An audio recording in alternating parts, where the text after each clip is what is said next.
Hey everybody, you're watching Cadroll Hunter, and today I have a junk silver surprise. We're going to look at it together. Stay tuned.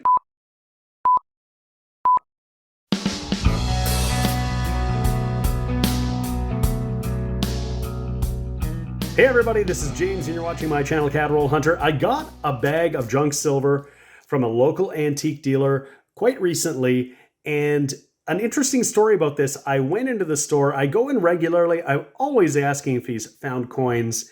And as I entered the store, there was a woman selling the junk silver to Tim. So as soon as she walked out the door, I immediately bought it off him. So that was really cool. So I was standing probably 10 feet away when they were doing their negotiation. So I know I got a good price based on what he paid.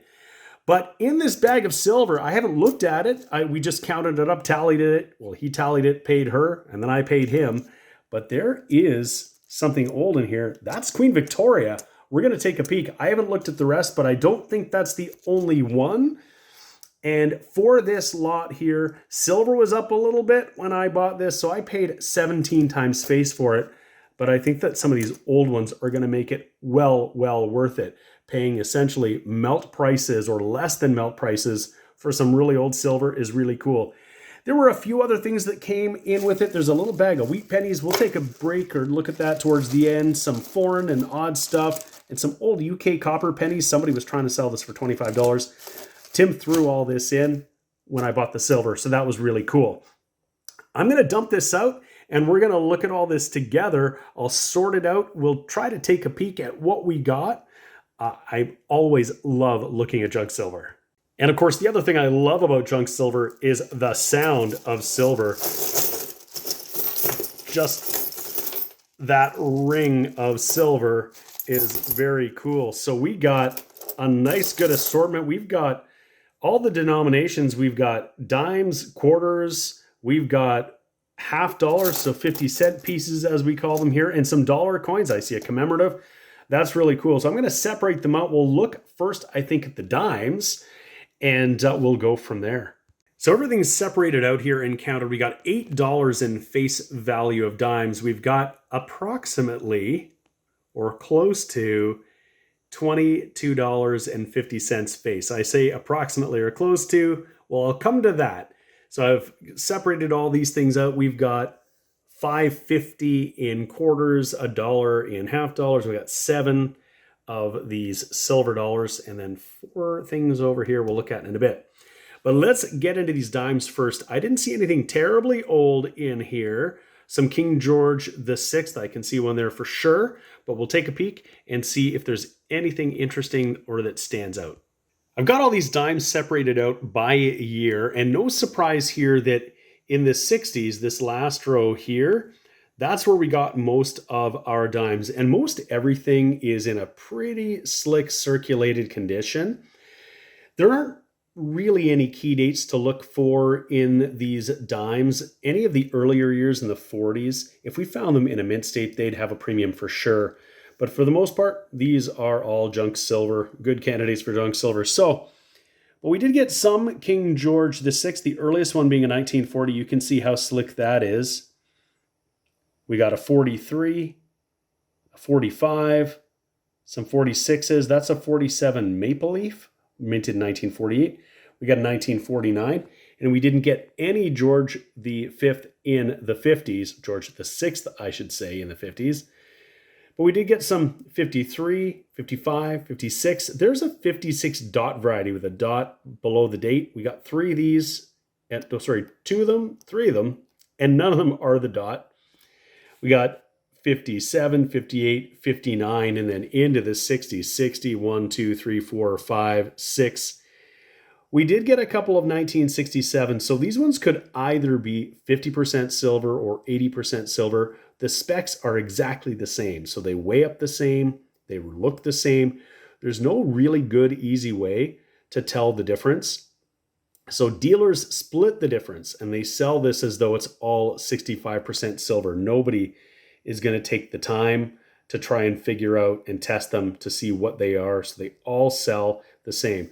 There's also a 1968, which is absolutely 50%, so I probably overpaid for these ones, but I got a great deal on the rest, I think. So that's really cool. I'm going to set these all aside, and then we're going to look at the quarters. And I think there might be a few more older ones in there. I can see one from the 40s right here. So we'll take a peek at those ones next.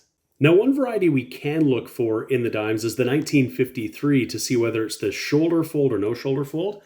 And we got 3 of them, and I put them all up here under the scope.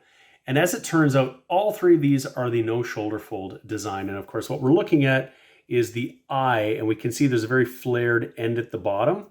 That's the no shoulder fold. And why that's a helpful diagnostic is because when you look at these coins, particularly in this condition, they're so slick, it's really hard to make out. We can see there's no shoulder fold, but if it's really worn, you wouldn't be able to tell if there ever was one. So we got all 3. The shoulder fold is slightly less common, but they're both common enough. So I wouldn't have been surprised to find both here. In this case, we got 3 of the no shoulder fold, but you can be checking for those varieties too if you pick up some junk silver or find some old silver in your hunts. Okay, so here's what we ended up with our quarters. We got a couple of 1944s. We got a 45, a 49. If we'd had a 48, it's a little bit lower mint, just over 2 million minted. We got 1950, so those are all the King George VI. Then with Elizabeth, we've got 55, a couple of 56s, a 58, small stack in 1960s here, and then 63, 64, 65, and 66. And the nicest of them being this probably 1966, which has got great detail and still lots of luster. But generally speaking, pretty much all in pretty circulated condition. But always happy to add more 80% silver Canadian coins to my silver stack.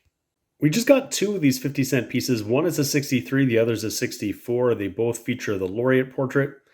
The 50-cent pieces are one of my favorite Canadian coins. Just I think the coat of arms on here is just beautiful. And it wasn't a commonly circulating coin when I was growing up, so it was always a treat to see them. So these are also slightly bigger than the nickel versions that they introduced in 1968 when they replaced the silver. So these ones here are 80% silver, beautiful coins. We got 2 of those. I've tubed up all of my silver dimes and quarters that we got up here. I always store them like this. All my silver goes into a drawer where I keep them all just like that. Next, we're going to look at these dollar coins. Okay, well, we got a 1959, and despite the tarnishing or toning on this might be the nicest of them. It's actually got really nice fields, and you can probably see that on this side here. It's got all of the detail. There are really no contact marks on here. Some of the other ones are a little bit shinier, but you can tell they've had contact. So that's actually, seems like a pretty high-grade coin hiding behind that tarnish. A lot of collectors like pretty tarnishing or toning. It's certainly more in favor than it's ever been.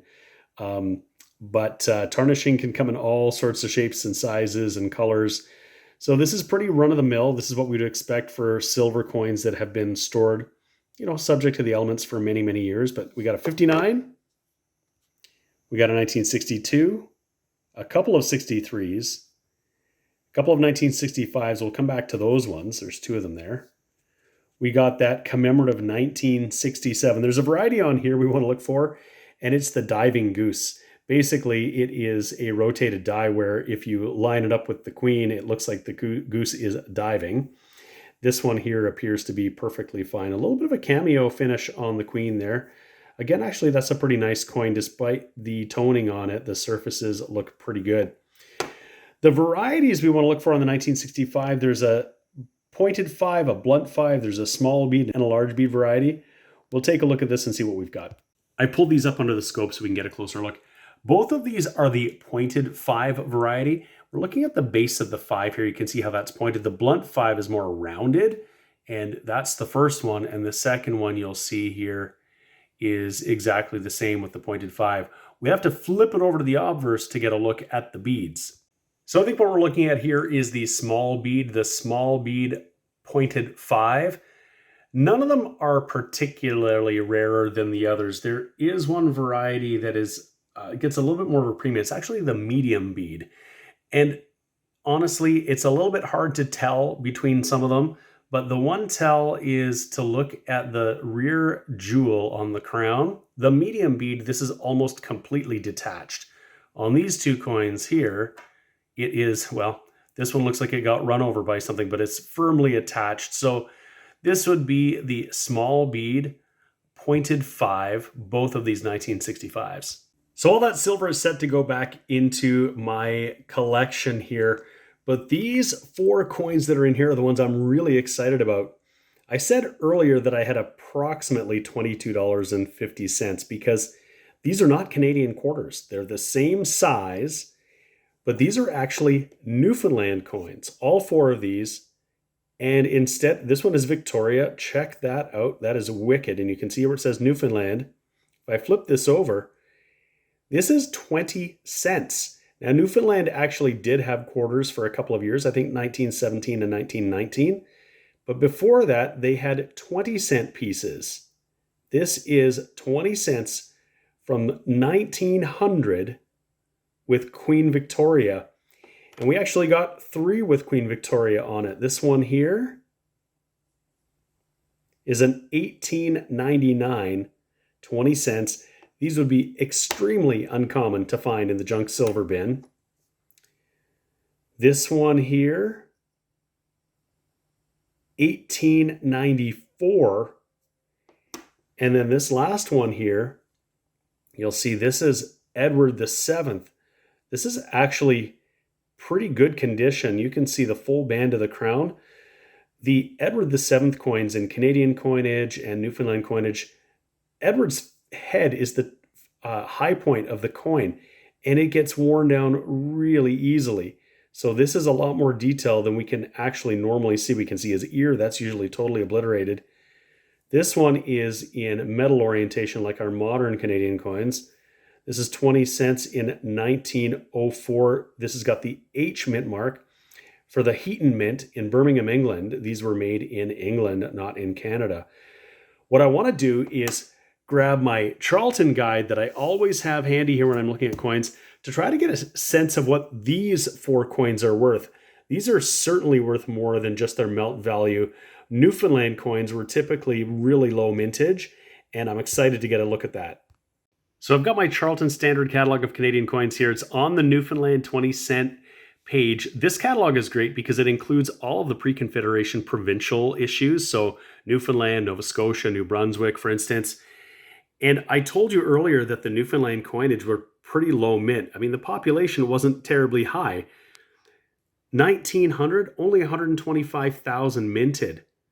1899, the same. That 1894, just 100,000.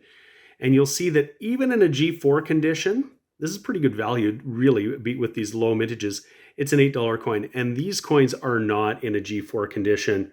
This one here has still lots of detail. If I flip it over, there's detail in the braid, there's detail in the hair. This is probably at least an F, and it might be a little bit higher. It could be like a fine 15 even, maybe. I don't know if it's as high as a VF20, but that's a really nice looking coin. And if that's what it is, according to the Charlton catalog here, it's probably an $18 to $25 coin. And you know what I paid for it, so probably, well, under $5 anyway. So that is a great pickup for sure because this has numismatic value beyond the silver. If we look at the 1899, this one is not quite as nice. It's got a little bit more wear, and you can see the 20, it's harder to see. But there's still quite a bit of detail on Victoria. But in the catalog, there are a couple of varieties. There is an 1899 hooked 9 and a large 99. You can see the difference in the bottom of the 9 here. We'll want to scope this one to see what it is because the hooked 9, this H99, hooked 99, is definitely a higher premium for this one. So let's take a peek. So that's pretty awesome. Check that out. That is absolutely the hooked 9. If we look at the bottom of the 9, how it hooks in, right? And we look at our catalog, there it is. These hook in. It's definitely not this large 99. And so even in a VG, that hook 99 is showing up as a $50 coin. And I don't think this coin is any worse than a VG. That's an incredible pickup. Imagine if we found one in a mint state. Check that out, $3,500. Well, any of these in a mint state, they just weren't very well preserved. They'd all have a high premium. But even in a low grade, in a VG8, $50. And well, you can see how those prices go wicked. There are two obverse designs of the 1894. And you can see the description here in the catalog. The obverse 1 has a very thin second leaf at the top, and obverse 2 has a broader leaf of these two leaves at the top. And when we check ours out, that is the broader leaf. So this is the obverse 2. When I go to the price guide area, it's the 1894 obverse 2 that is a slightly higher premium. This is not a really high grade example. So this may be a G4. It might be verging on a VG. It's an old coin. There's still actually some detail there, but you can see it's certainly more worn. This might be in the VG realm, perhaps. And so that might bring it to about it could be at about a $20 coin. Again, I paid less than $5, which is really wicked.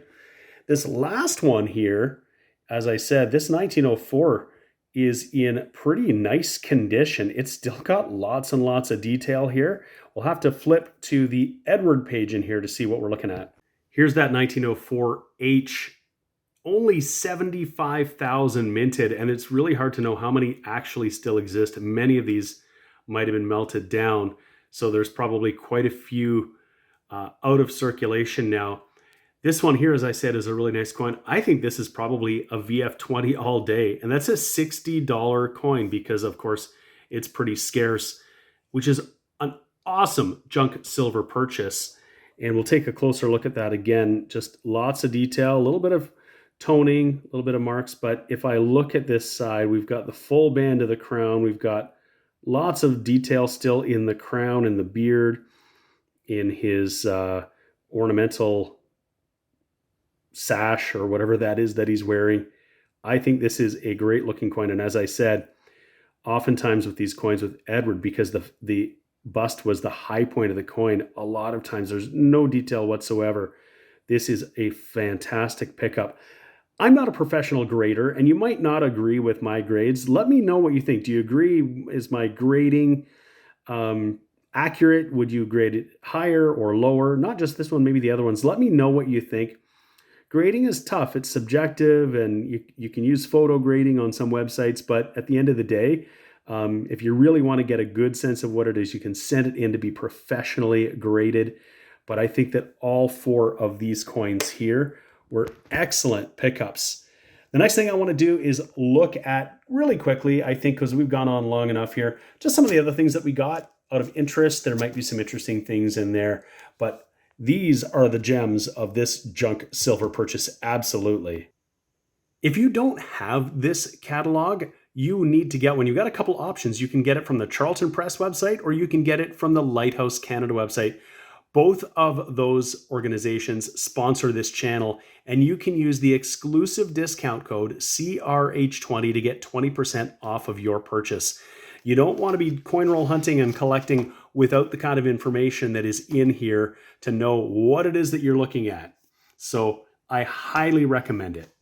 So we got a collection of wheat pennies here from various different years, including a bunch of steel cents from all three mints, Philadelphia, Denver, and San Francisco. That's always cool.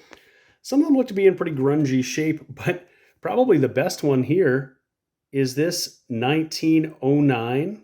It's a Philadelphia in really nice condition. If I flip it over, lots of great detail. It's not the VDB, so this one doesn't have the designer's initials at the base. But in this condition, this might still be a $5 penny, which is pretty awesome. The other older one here is a pretty slick and damaged 1910. That's also a very old one, but you can see not a lot of detail, but still a good little find. But there's also a 1921. There's a 36, and then we get them into the 40s and into the 50s. And there are a few oddities here. There's a 59D, so this is a first year Lincoln Memorial, and I think this might have been kept because it had at the time, you can see some some luster. So this might have been a red cent when somebody first took it out of circulation. And these other two, I wasn't sure why they were here, but this is 1966. I think this is a slightly misaligned die. And I think that's maybe why this was kept in. The same thing with this one. This one's probably a little bit easier to tell. You can see how the rim is a lot wider up here than it is on the other side. And so that's probably what's going on. I don't know if collectors really attribute a lot of value to minor errors like that. They mint billions of coins every year, and so there's bound to be some of these errors like that. It's not really striking when you look at that one. But that's really cool. I think that 1909 is pretty awesome, though, with that kind of detail. We got a few copper pennies from the UK, 1912, 1938, and 3 1940s. And I'm not sure why somebody thought they would put a price of $25 on that. I think these are all pretty common and don't have a whole lot of value. Happy to have them in my collection, some old foreign coins, but I don't think they're highly valuable. And if I'm wrong, please let me know in the comments. The last little bag here has just some odds and ends, some foreign coins, some kind of tokens or medals, and some transit tokens. There's a really nice one with a sailboat from the Cayman Islands. And this one here, I tried to figure out what it is actually a Canadian penny that's been flattened. I could see just enough of the elements on here, the devices and the lettering. You can see Canada on there. Somebody has hammered this down or squished it or something. So I hope you enjoyed that look at some Canadian junk silver with some junk silver surprises here, some potentially valuable coins from Newfoundland that I wasn't expecting. I was really happy to see those. If you haven't already subscribed to my channel, Cadroll Hunter, please hit the subscribe button.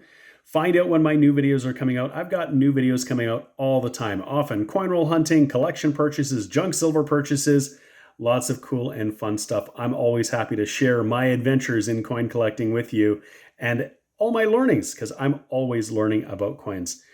Give the video a like too. I'd really appreciate that, and that certainly helps out the channel. Thank you so much for watching. I really appreciate it. I always appreciate it. We'll see you again next time. The sponsors of today's video are Lighthouse Canada and the Charlton Press. Lighthouse Canada is the leading supplier of high-quality numismatic supplies in Canada, and the Charlton Press is the leading publisher of coin and paper money catalogs and price guides for Canadian collectors. Go check out their online stores today and use the exclusive discount code CRH20 for 20% off all your purchases.